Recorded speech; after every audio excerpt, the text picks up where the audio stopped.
Hallo, mein Name ist Imke Rath und ich arbeite an der Produktion einer digitalen Plattform mit, die Unterrichtsmaterialien für einen diversitätsbewussten Unterricht herstellt. Muslimfeindlichkeit ist in Europa leider ein weit verbreitetes Phänomen. Die Gründe dafür, warum Menschen muslimfeindlich sind sehr vielfältig. Allerdings hat Muslimfeindlichkeit an sich eines gemein. Und zwar werden Taten, Hörensagen verallgemeinert und auf eine Gruppe von Millionen von Menschen übertragen, die nicht hinter dem stehen, was ihnen überhaupt vorgeworfen wird und was ihnen eben auch dann unterstellt wird.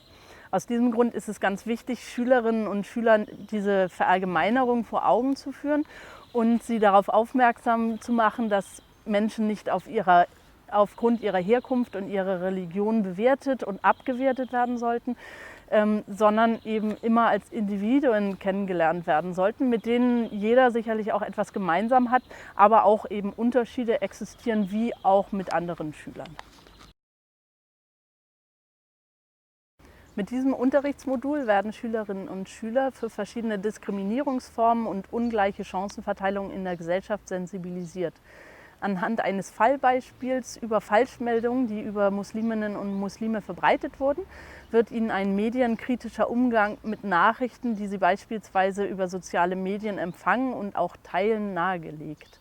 Im Anschluss wird ein Rollenspiel durchgeführt, mithilfe dessen sie sich gemeinsam Handlungsmöglichkeiten erarbeiten können, mit denen sie eben gegen Anfeindungen gegenüber Musliminnen und Muslimen vorgehen können.